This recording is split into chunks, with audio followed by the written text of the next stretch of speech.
நிறைய ஊடகங்கள்ல உங்களை பற்றிய தவறான கருத்துக்கள் பரப்பப்படுறதாகவும் நாங்களும் கேள்விப்படுறோம். மந்த்ரா வளர்ந்துட்டா ஆளாயிட்டா நான் வளரவோ இல்ல, நான் ஆளாவோ ஆகல, மந்த்ராவாவே தான் இருக்கேன். இன்னும் ஒரு ட்ரஸ்டுக்கு ஒரு தலைவியா இருக்கேன். அது இவங்களுக்கு பொறுக்கல. ஒரு செக்ஸ் ஒர்க்கர் சாமியார். செக்ஸ் ஒர்க்கர் சாமியார். சாமி யார் கிடையாது, ஒரு செக்ஸ் ஒர்க்கர் சாமியார் அம்மா ஒருத்தவங்க இருக்கிறாங்க. அந்த செக்ஸ் ஒர்க்கர் சாமியார் அம்மா என் கூடவே இருந்து நிறைய எனக்கு குழிகள்லாம் தோணுனாங்க. பட் நான் அதுல எல்லாம் விழல. என் கூட என்னோட பின்னணிகள் யாரு, யாரெல்லாம் என்கிட்ட இருக்காங்க இதெல்லாம் கண்டுபிடிக்கணும்னு பார்த்தாங்க. எதுவுமே நடக்கல. நான் இந்த 1.5 வருஷத்துக்கு அப்புறம் இந்த 1 வருஷமா நல்லவங்களை கூட ஒரு சந்தேக பார்வையிலேயே நான் பாக்குறது. என்ன கம்ப்ளைண்ட் கொடுத்து நிறைய இருக்கு. அந்த லெட்டர்ஸ்ல நிறைய விஷயங்கள் இருக்கு. ஒரு 70-80 பேர், குறைஞ்சபட்சம் ஒரு 40-45 பேர் வச்சுக்கோங்களேன், கம்ப்ளைண்ட் பண்ணி நம்ம சென்னை சிங்காரவேல் மாளிகை கலெக்டர் ஆபீஸ்ல போய் கம்ப்ளைண்ட் கொடுத்து, நீ ஏன் எதை ஏமாத்தின்னு காலத்தை ஓட்டினுக்கிற, அப்படி போ. எந்த விதத்துல அவங்க ஏமாத்துறாங்கன்னு சொல்ல வரீங்க? எந்த விதத்துல அவங்க ஏமாத்தலன்னு சொல்லுங்களேன். இல்ல ஏமாத்துறாங்க அப்படின்னு நீங்க ஒரு விஷயம் சொன்னா அது எதனால, எதற்காக, எப்படி ஏமாத்துறாங்கன்னு தெரிஞ்சுக்கணும்ல. எதனால எதற்கு நான் போது எப்படி சொல்றது, நிறைய விஷயங்கள் ஓப்பனா பேசணும். நான் இப்போதைக்கு அது வேண்டாம்னு நினைக்கிறேனே. பொதுப்படையா நம்ம ஒருத்தவங்க இவங்க ஏமாத்துறாங்கன்னு சொல்லிட முடியாது. அதற்கான ஆதாரம் இருக்கணும்.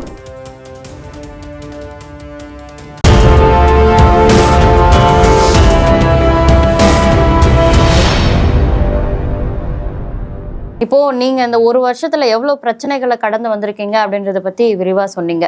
ஆனா இந்த 1 வருஷத்துக்கு அப்புறமும் பாத்தீங்கன்னா இப்போ இந்த ஈரோடு பிரச்சனையெல்லாம் நடந்து முடிஞ்ச அந்த சமயத்துல நிறைய ஊடகங்கள்ல உங்களை பற்றிய தவறான கருத்துக்கள் பரப்பப்படுறதாகவும் நாங்களும் கேள்விப்படுறோம்.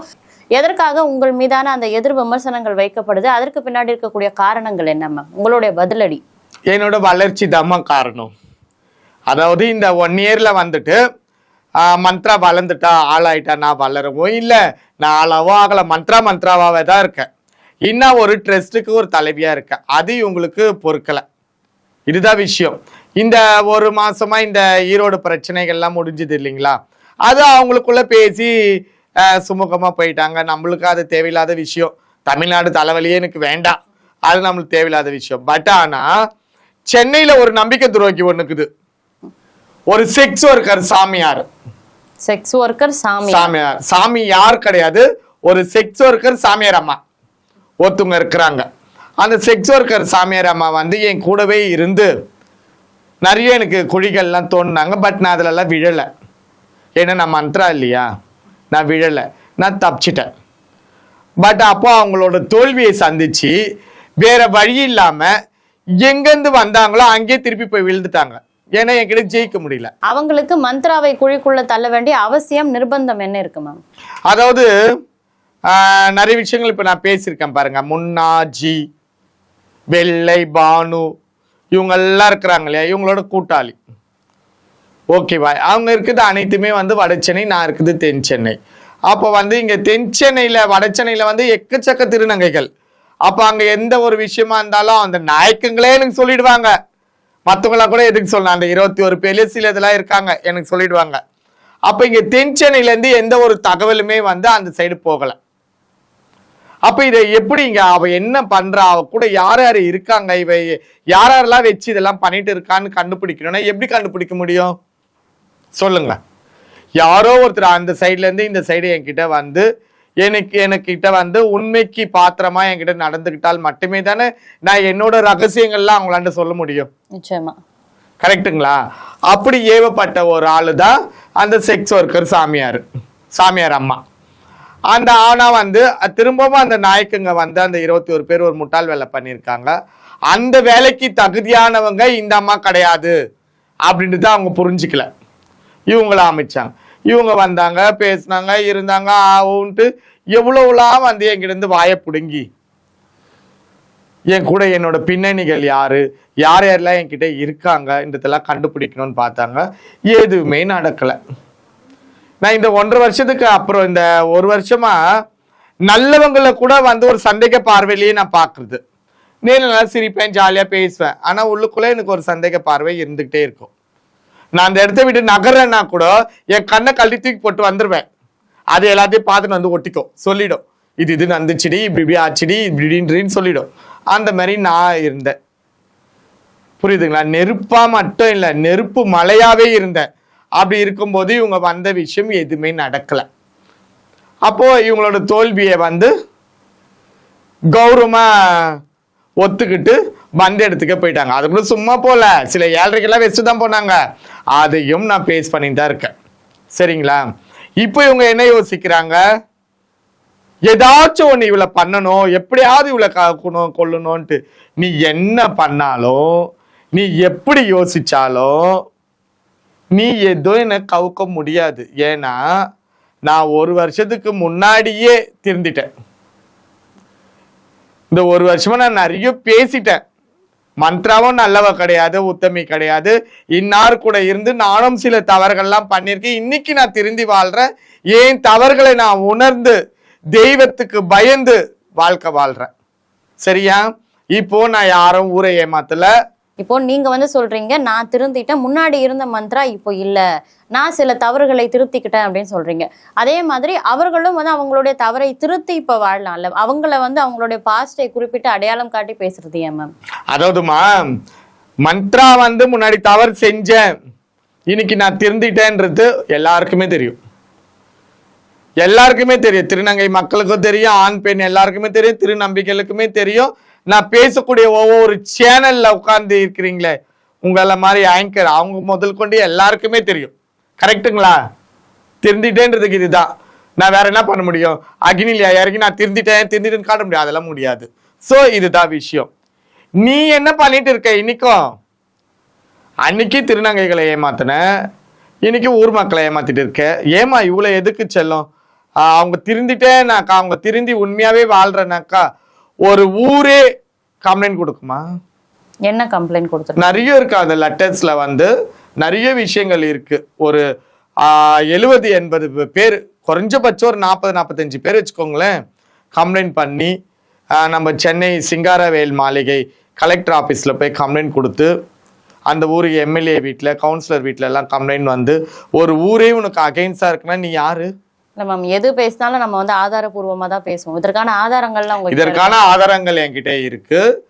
இது கூட சொல்லணும்னாக்கா, அவங்க வந்து என்கிட்ட இருந்து கதைகளை பிடிக்கணும்னு வந்தாங்க இல்லையா, பட் அதுல அவங்க தோல்வியை சந்திச்சு அவங்களோட கதைகளை நான் பிடிச்சேன். என்ன கதைகள்? அதை இப்ப சொன்னனுங்களே, ஒரு மிகப்பெரிய ஆதாரம். இது எல்லாமே வந்து என்கிட்ட இருக்கு. பட் இப்ப வரைக்கும் நான் அவங்க பேரை யூஸ் பண்ணாம பேசிட்டு இருக்கேன். தெரிஞ்ச ஒரு சிலருக்கு தான் இன்னார்ன்றது தெரியும், எல்லாருக்குமே தெரிஞ்சிடாது. சரியா? அவங்க எதுலயாவது என்ன டச் பண்ணட்டுமா? சரிங்களா? அவங்க என்ன டச் பண்றாங்கன்னா தயிர் சாதத்துல இருக்கிற ஊறுகாவை தொடலாம், நான் தயிராவே பேசுறேன். அவங்க பேசட்டும். அதாவது நம்மளை பத்தி இப்ப வந்து டைரக்டா யாருமே பேசல. பேசாத போது நான் பேசுறது தவறு தானம்மா. இதுலயே உங்களுக்கு என்னோட நல்ல குணம் தெரியுமே. புரிஞ்சுக்கிறீங்களா? அவங்க மறைமுகமா என்னை தாக்குறாங்க, நானும் இப்ப மறைமுகமா தாக்கியிருக்கேன். நீ என்ன டைரக்டா தாக்கு, நானும் டைரக்டா தாக்குறேன். திறமைக்கு தான் பரிசு. நீ திறமையா நான் திறமையா, நீ என்னை தாக்கும் போது நான் காட்டுறேன். அப்ப என்கிட்ட இருக்கிற எவிடன்ஸ் ஒவ்வொன்றுமே அந்த அம்மாக்கு அதிர்ச்சியா இருக்கும். ஐயோன்ட்டு. நான் இப்ப வரைக்குமே உன்னோட வாழ்வாதாரம் பாதிக்க கூடாது, உன்னோட பொழப்பை என்னால கிடக்கூடாது. என்னம்மா சொல்றீங்க? ஏதோ ஏமாறுறவங்க இருக்கிற வரைக்கும் ஏமாத்துறவங்க இருந்துதான் இருப்பாங்க. ஏமாறணும்னு இவங்க தலைவிதி உங்ககிட்ட வந்து ஏமாந்துன்னு போயிருக்கிறாங்க. நீ ஏன் ஏதோ ஏமாத்தின்னு காலத்தை ஓட்டினுக்கிற? அப்படி போ. எந்த விதத்துல அவங்க ஏமாத்துறாங்கன்னு சொல்ல வரீங்க? எந்த விதத்துல அவங்க ஏமாத்தலன்னு சொல்லுங்களேன். இல்ல ஏமாத்துறாங்க அப்படின்னு நீங்க ஒரு விஷயம் சொன்னா, அது எதனால, எதற்காக, எப்படி ஏமாத்துறாங்கன்னு தெரிஞ்சுக்கணும்ல. எதனால எதற்கு நான் போது எப்படி சொல்றது, நிறைய விஷயங்கள் ஓப்பனா பேசணும். நான் இப்போதைக்கு அது வேண்டாம்னு நினைக்கிறேனே. பொதுப்படையா நம்ம ஒருத்தவங்க இவங்க ஏமாத்துறாங்கன்னு சொல்லிட முடியாது. அதுக்கான ஆதாரம் இருக்கணும். சில விஷயங்கள் நம்ம கண்ணால பார்த்தாதான் அவங்க ஏமாத்துறாங்களா இல்லையா நம்ம சொல்ல முடியும். பொதுப்படையா ஒருத்தவங்களை சொல்ல முடியாதுல்ல, தப்பு இல்ல அது. பொதுப்படியா ஒருத்தர் இப்ப நான் சொல்லலமா, பொதுப்படியா யாரோட பேரை வச்சு இன்னாரு இவங்களை ஏமாத்துறாங்க, இன்னாரு இப்படி பண்றேன்னு சொல்லலையே. அப்படியே சொல்லியிருக்கேன். யார் பேர்னா யூஸ் பண்ணிருக்கேன், அவங்க என் பேரை யூஸ் பண்ணட்டோமா. இப்ப நீ கேட்ட கேள்விக்கெல்லாம் பதில் அப்ப வரும் பாருங்க. புரியுதா? என் பேர் வராத வரை, என்னை பத்தி பேசாத வரைக்கும் நான் பேசணும்னு அவசியம் கிடையாது. சரிங்களா? அவங்களை பத்தின டீட்டெயிலா நான் சேனல்ஸ்ல பேசணும்னு அவசியம் கிடையாது. எல்லாமே இப்போ பேசிட்டேன்னா அப்ப நான் பேசுறதுக்கு என்னமா இருக்கும்? இப்போ இந்த வார்னிங் எதற்காக மேம்? இப்ப இந்த வார்னிங் வந்துட்டு எனக்கு வந்து கூட இருந்து குழி பறிச்சது இல்லாம இப்போ ஏதோ பண்ற மாதிரி ஒரு சில விஷயங்கள்லாம் வந்து எனக்கு போன் மூலியமாவோ சில விஷயங்களே என் காதுக்கு வந்துட்டு இருக்கு.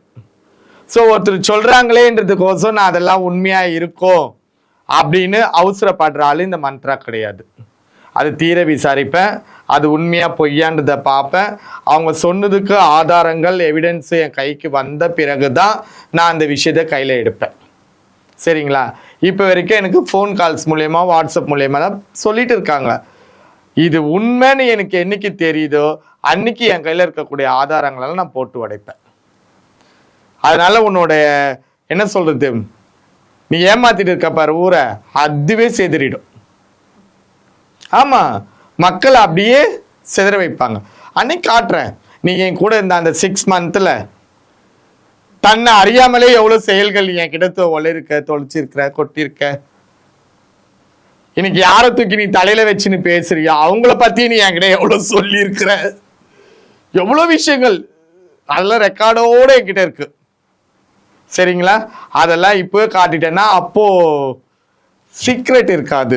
அதெல்லாம் நான் அப்ப காட்டுறேன். பொறுத்திருந்து பார்ப்போம் மேம். அடுத்தடுத்து வரப்போற திடுக்கிடும் உண்மைகள் என்ன அப்படின்றத. நன்றி.